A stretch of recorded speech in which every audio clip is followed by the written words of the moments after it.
나이 들어 친구도 하나둘 멀어지고 자식들과 함께 있어도 내 외로움을 채워주긴 어렵습니다. 오늘은 죽음의 문 앞에 도달한 부자 노인이 자신의 이야기를 통해 인생의 깨달음을 전해드리려고 합니다. 삶은 손을 쥔 채로 왔다가 떠날 때는 손을 편 채로 간다고 했습니다. 태어났을 때는 세상 모든 것을 주겠다는 마음으로 오지만 사실 떠날 때는 아무것도 갖고 가지 못한다는 의미입니다. 결국 부자가 되었지만 인생이 끝나갈 무렵의 허망함을 느낀 그의 이야기를 한번 들어보겠습니다. 특히 나이 50세를 넘어 인생의 후반기를 살아가고 있는 분이라면 이번 영상을 한번 들어봐 주시기 바랍니다. 나의 편지를 읽게 될 사람들에게 오늘도 그대들은 바쁜 하루를 보내고 있겠죠. 하지만 아무리 바빠도 밥은 꼭 챙겨 드세요. 여기까지 와보니 알겠습니다. 비싼 돈으로 산 핸드폰 80%의 성능은 사용하지도 않았고 내 값비싼 차도 80%의 성능은 필요도 없는 것이었고 호화로운 우리 집도 80%의 면적은 비어있는 공간이나 마찬가지였으며 옷과 일용품들 80% 또한 지극히 필요가 없는 것들이었습니다. 살아보니 인생은 경기장과 같더군요. 전반전은 학력과 지위, 권력과 돈을 가지기 위해 애써 살아왔고 그런 것들이 높고 많으면 이기는 것인 줄 알았지요. 하지만 후반전은 다릅니다. 전반전의 승리를 위해 청춘을 바쳤던 하나밖에 없는 몸. 후반전에는 혈압과 혈당, 당뇨와 유산을 낮추기에 급급했습니다. 전반전은 나보다 높은 상사의 명령을 따라야 했고 후반전은 나의 명줄을 잡고 있는 의사의 명령을 따라야 했습니다. 이제야 알겠더군요. 전반전에서 높이 쌓았던 모든 것들이 잘못하면 후반전에서 누릴 수가 없다는 것을 하물며 경기도 중간에 쉬는 시간이 있거늘 나도 쉬어가며 갔어야 했던 것을 전반전에서 앞만 보고 정신없이 살았던 날들 이제는 씁쓸한 추억으로 남았습니다. 나의 편지를 읽는 아직은 건강한 지인들에게 딱히 아픈 곳이 없어도 잠자는 거 아까워하지 말고 음료수만 좋아하지 말고 물도 많이 마시고 괴로운 일 있어도 훌 털어버리며 양보하고 베푸는 삶도 나쁘지 않습니다. 돈과 권력이 있어도 교만하지 말고 부유하지 못해도 사소한 것에 만족하며 필요하지 않아도 휴식할 줄을 알며 아무리 바빠도 움직이고 또 운동하세요. 50만원짜리 옷의 가치는 가격표가 증명하고 1억원짜리 자가용은 수표가 증명해주며 20억짜리 집은 집 문서가 증명해주는데 사람의 가치는 뭐가 증명해주는지 알고 있으신가요? 바로 건강한 몸이랍니다.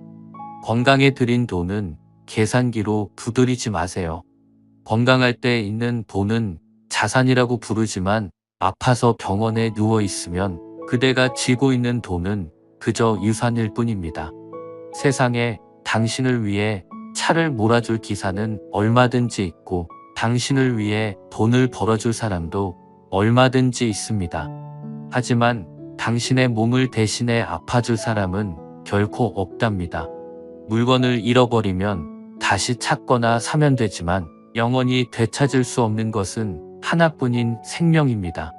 내가 여기까지 와보니 돈이 무슨 소용이 있는가? 내가 죽으면 나의 호화로운 별장은 내가 아닌 누군가가 살게 되겠지요. 내가 죽으면 나의 고급차 열쇠는 누군가의 손에 넘어가게 되겠죠. 많은 재물의 욕심은 나를 그저 탐욕스러운 늙은이로 만들어 버렸다네. 내가 한때 자랑으로 알고 쌓았던 많은 것들, 돈과 권력과 지위도 이제는 그저 짐에 불과할 뿐. 그러니 전반전에 살고 있는 사람들아, 너무 애타게 살지들 마시고 후반전에서 살고 있는 사람들아, 아직 경기는 끝나지 않았으니 행복한 만년을 위해 지금부터라도 자신을 사랑하시라. 전반전에서 빛나는 승리를 거두었던 나는 후반전의 병마를 이기지 못하고 병원 특실에 이렇게 누워 죽을 날만 기다리고 있다오. 아무리 시설이 좋은 특실이면 뭐합니까? 허름한 농촌 경로당보다 못하단 걸 알려주고 싶어요.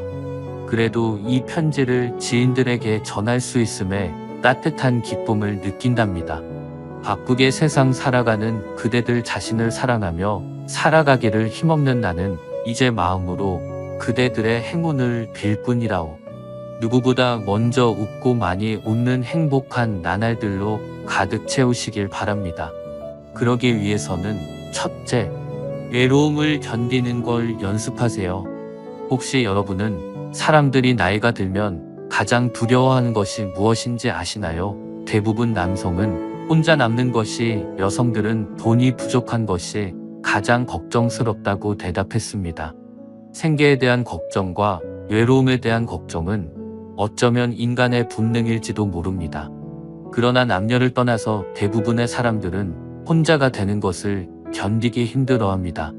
그래서 그 두려움을 없애기 위해 가까워지지 말아야 할 사람과 가까워지기도 하고 주변 사람들에게 의존하고 집착하기도 합니다.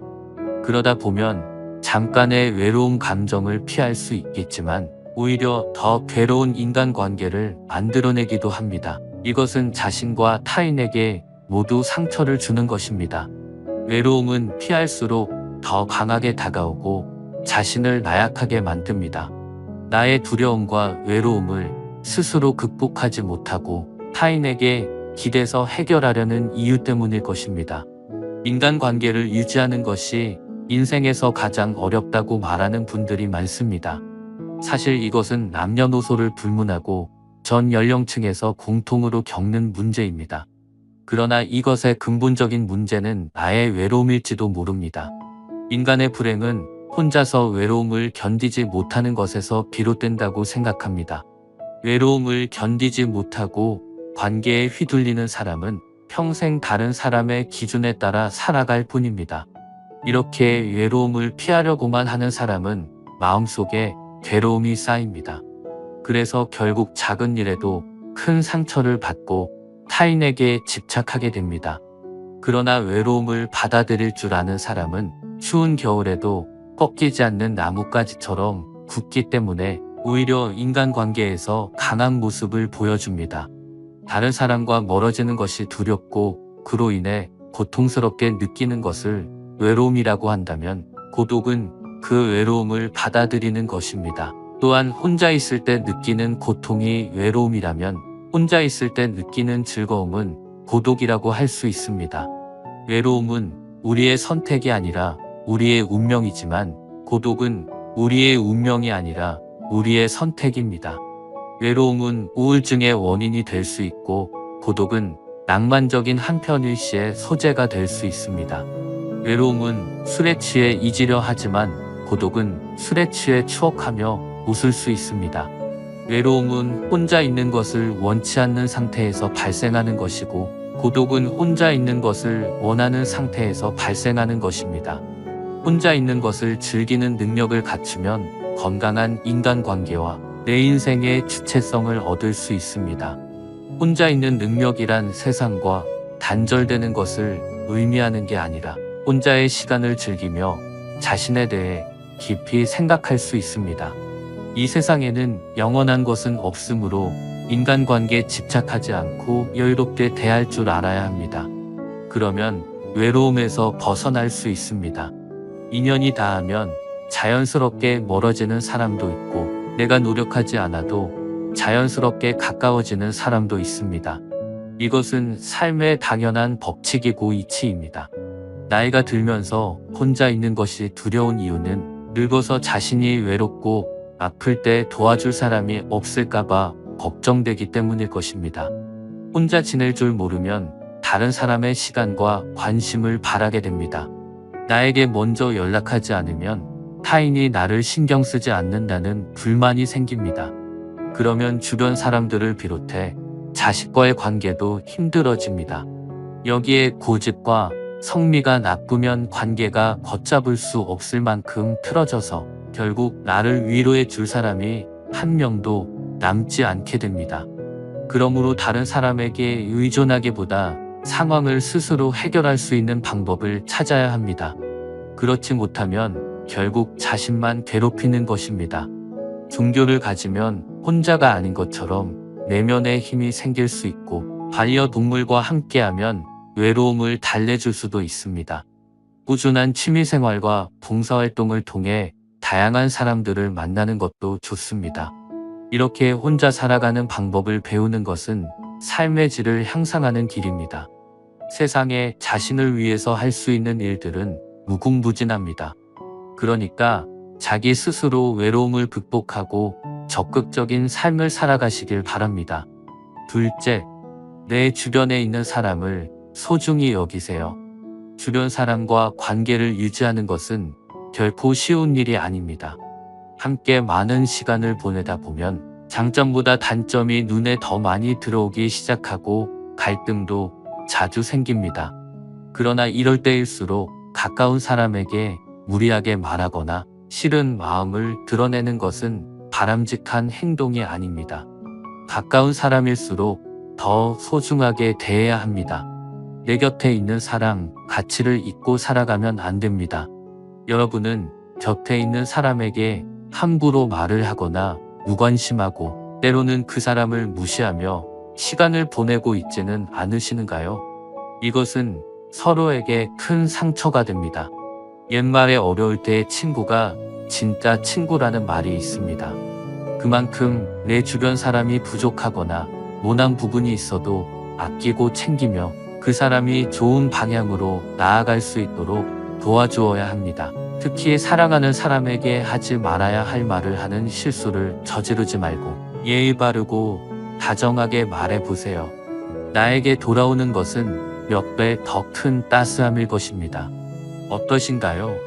우리가 남은 인생을 어떻게 살아가야 할지 깨달음을 얻어가셨으면 좋겠습니다. 이제 우리의 삶은 시작입니다. 그 시작에서 하루하루 배움이 있고 철학이 가득하시길 바랍니다. 이 영상을 같이 보고 싶으신 소중한 분들에게 공유 부탁드리며 오늘 영상이 마음에 드셨으면 구독과 좋아요 부탁드립니다. 철학저택이었습니다.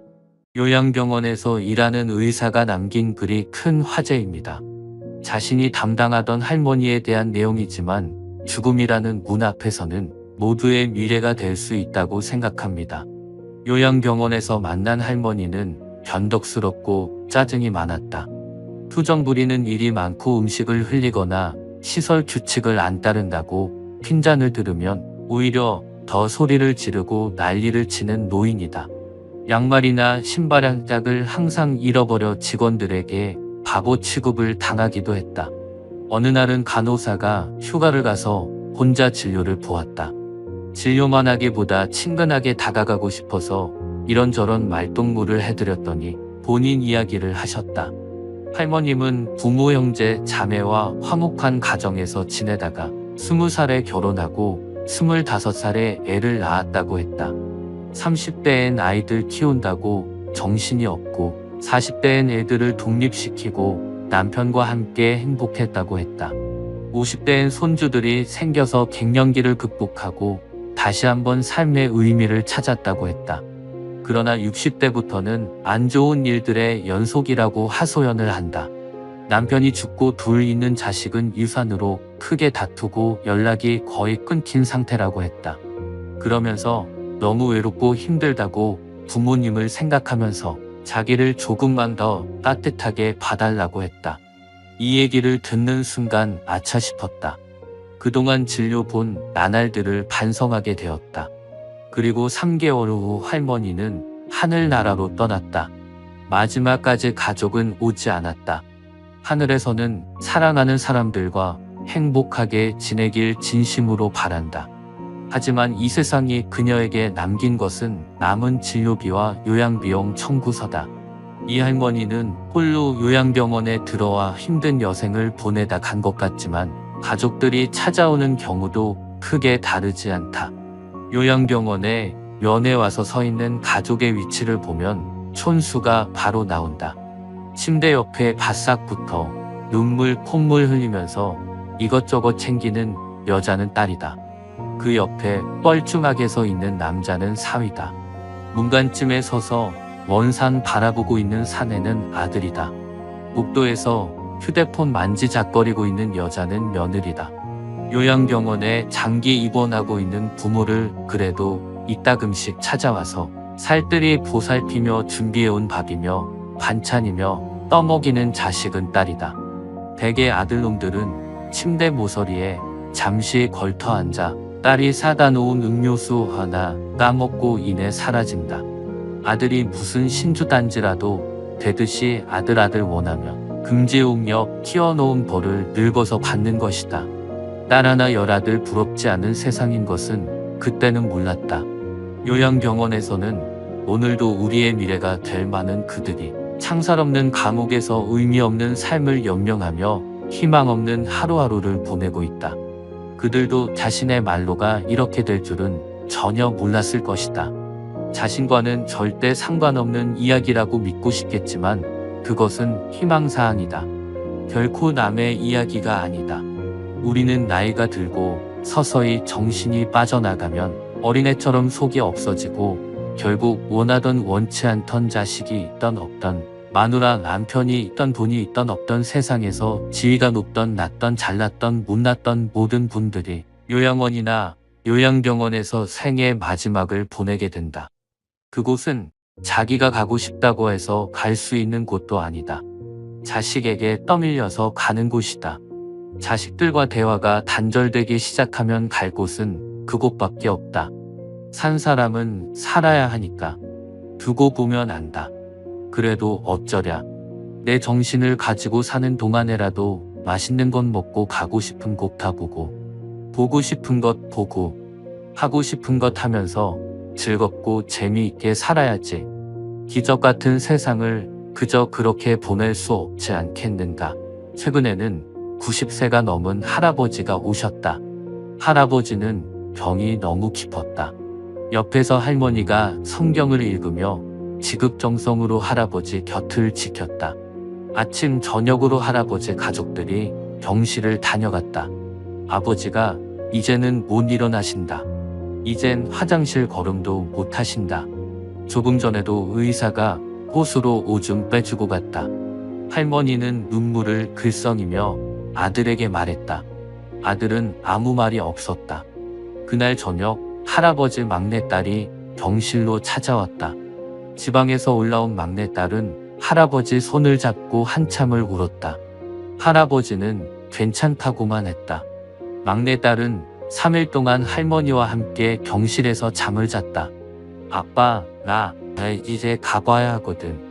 아빠하고 같이 있고 싶은데 그럴 수가 없어. 김서방 출근도 시켜야 하고 아이들 학교도 보내야 해. 그녀는 울먹이며 늙으신 아버지 가슴에 얼굴을 묻었다. 아빠, 옛날 일 기억나. 아빠하고 나하고 매일 들밭을 걸어서 학교 갔었잖아. 여름 장마 때면 아이들은 잔뜩 부른 개울물 앞에서 늘 아빠를 기다렸어. 감자처럼 작은 아이들은 한 명씩 가슴에 안아서 개울물을 건네줬지. 아빠는 사랑이 많은 선생님이었으니까. 아빠가 학교에서 숙직하던 날 기억나지?